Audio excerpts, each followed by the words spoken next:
Welcome back to my mental health and crime channel. My name is Huda London. This is the case of the Idaho quadruple murders that took place on the 13th of November 2022. The victims are Ethan, Kaylee, Madison, and Xana. May they rest in peace, and may justice be served, the correct justice. Let's honor these 4 victims and remember that they have loved ones, families who are traumatized, who miss them. They want the answers of what happened to their loved ones. So do we.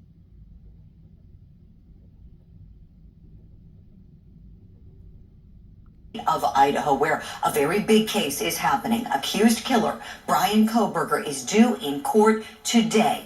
Last week, Kohberger was indicted by a secret grand jury. He was indicted for 4 counts of first-degree murder and 1 count of burglary. Today, he'll be appearing for his formal arraignment on these charges. So his case is now up in district court. Previously, it was in the magistrate court. And each of these charges stems, of course, from that night last November where the lives of Kaylee Gonsalves, Madison Mogen, Xana Kernodle, and Ethan Chapin were tragically taken. And as the ball gets rolling toward justice for these young people, we want to take a moment to look back at who these victims were and the promising futures that they had ahead. On November 13th, 2022, at around 4 a.m., 4 college students were brutally murdered. Each would soon become household names, known for their deaths, but remembered for their lives. Kaylee Gonsalves, she was 21 and born in Concord, California. Her family describes her as sociable, strong, and a hard worker. Kaylee was our middle child out of 5. She was always competitive. She was smack dab middle, so Stephen and Olivia were a little bit older. And Aubrey were a little bit younger, so she kind of had to figure out where to fit in, and she definitely did. Maddie Mogen, also 21, was best friends with Kaylee since childhood. Maddie's family says she was known for her offbeat humor and her ability to make others laugh and smile. She was so great. She lit up every room she'd come in, and she was just so positive and fun, and we love her and miss her so much. 20-year-old Xana Kernodle grew up in Idaho and was a talented gymnast as a child. In high school, she played volleyball, track, and soccer. Xana was going to school for marketing. Xana was such a light in my life and so many others, and she knew and understood me more than anyone. Losing her is the hardest thing I've ever had to go through and has left me heartbroken. 20-year-old Ethan Chapin loved sports and country music. He was Xana's boyfriend, a triplet who was incredibly close to his family. We are eternally grateful that we spent so much time with him. And I want to remind you that that's the most important message that we have for you and your families, is to make sure that you spend as much time as possible with those people, because time is precious and it's something you can't get back. It's possible. I want to play a clip where Chanley Painter is talking about the location of the victims' bodies as we believe them to be found. Authorities say the murders happened on the 2nd and 3rd floors of the home. The 2nd floor holds the common areas, which include the living room and the kitchen, where those glass sliding doors are located, where it seems investigators believe the suspect could have entered that morning. There are 2 more bedrooms located on this floor as well. The investigation likely points to Xana and Ethan being in that 2nd bedroom the morning of the murders. Towards the back of the home near the kitchen is another set of stairs that leads up to the 3rd floor. Once on the 3rd floor, the stairs seem to lead into a loft area with a bedroom on each side and a shared bathroom. There is a letter M located in the left side room's window, which would seem to indicate this room was occupied by victim Maddie Mogen when she was murdered. And according to a TikTok video posted by victim Kaylee Gonsalves, it seems the room on the opposite side of this 3rd floor would have been her room. Okay, so we know they're on different levels.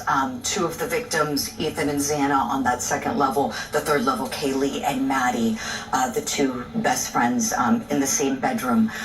Let me bring back in Dr. Michelle Dupree. We're trying to repair that audio. I don't know if it's much better, but I want to give it a shot, Doctor, while we have you.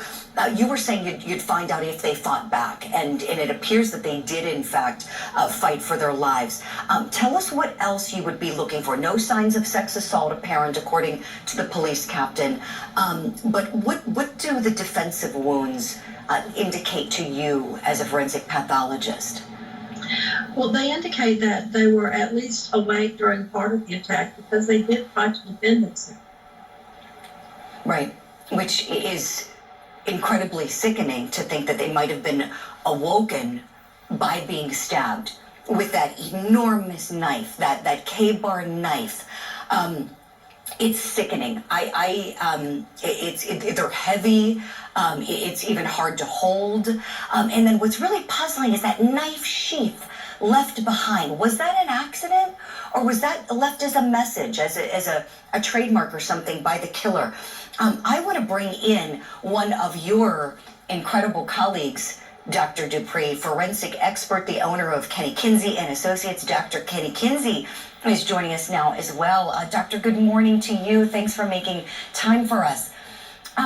Would you talk a little bit about things that could be clues at that crime scene? Perhaps the K-bar knife sheath. Is that a clue left behind, or is that sloppiness by a criminal?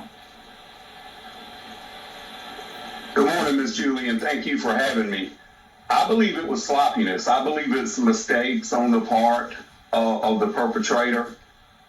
Surely, with the advent of touch DNA, or I guess the way it's evolved over the years, that a PhD student would consider that a major mess up. So I believe it was accident. It was in haste, and he was quite busy trying to cover his tracks, and I believe the knife sheath's going to be pivotal in this case. Mm-hmm. Dr. Kinsey, would you walk us through, please, if you were in charge of investigating these deaths and how it happened, the way in which it happened, and going in there and reconstructing things. Give us an idea of how you would do that, if you would, please.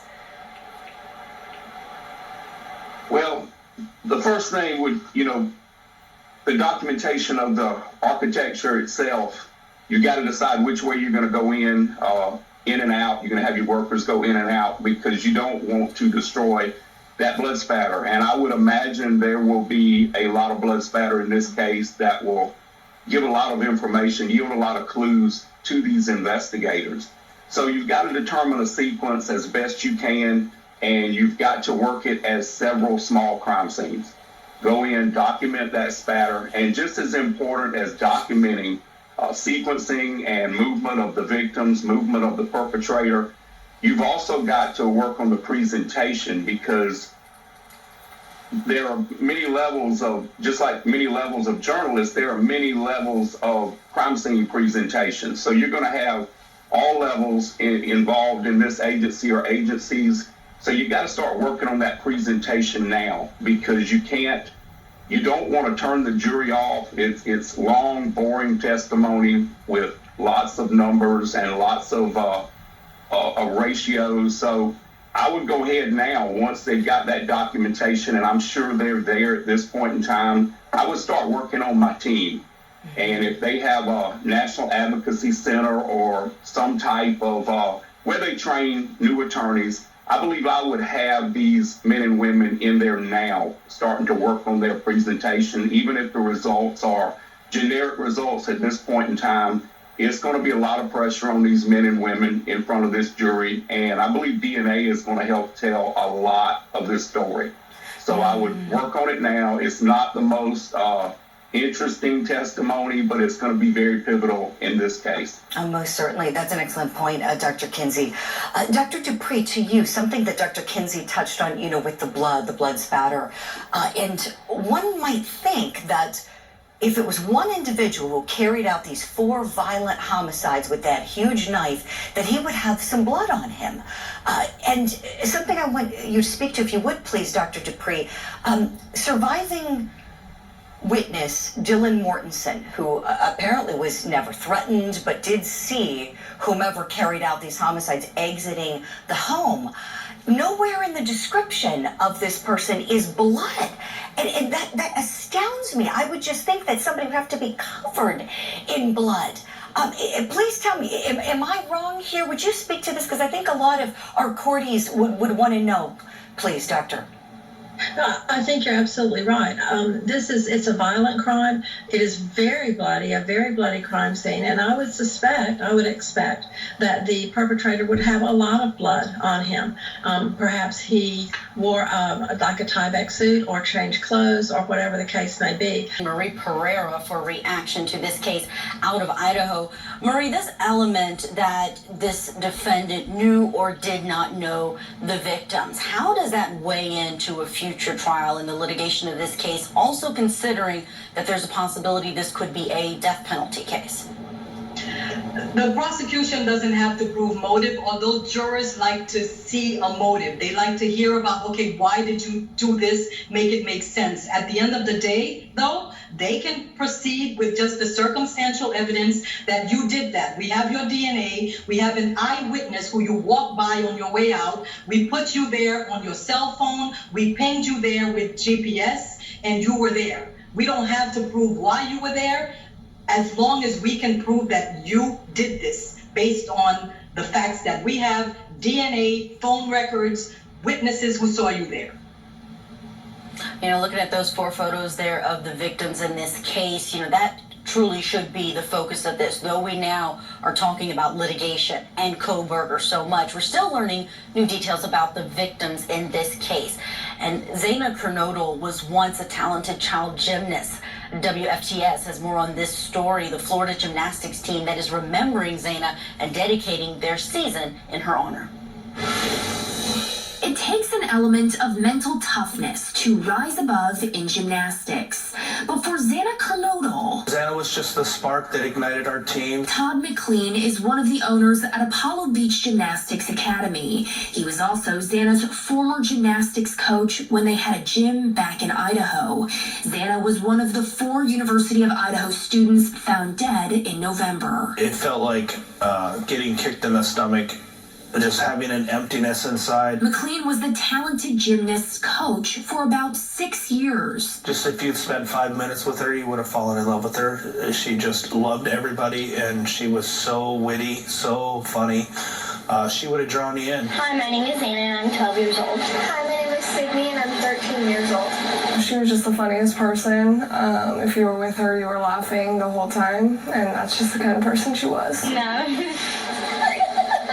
Sydney Gribnitz, McLean's daughter, was Xana's childhood best friend. I was here actually working, and we found out it was her. And then I coached. I was a hot mess all night watching the girls, because it's kind of like watching me and Xana's relationship, the relationships they have with each other. McLean tells me their team this year decided to dedicate their upcoming season in her honor. They're also fundraising for the Xana Kernodle Scholarship Endowment and awarding the first ever Xana Kernodle Inspiration Award to the most inspirational athlete of this season. She was just a light.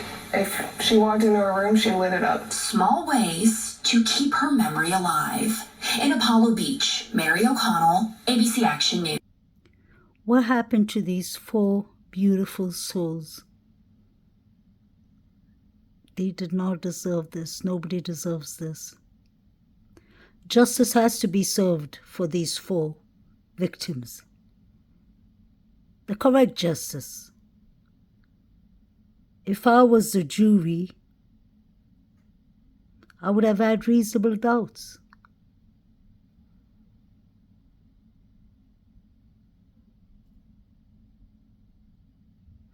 Please like, share, and subscribe. Pray for this. Pray for these families. May God give them strength. I'm sure they're traumatized. To lose a child is a terrible thing, but to lose a child in such a horrific manner,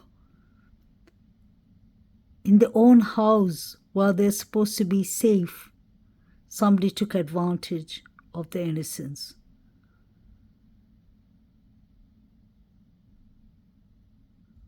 Rest in peace, Anna.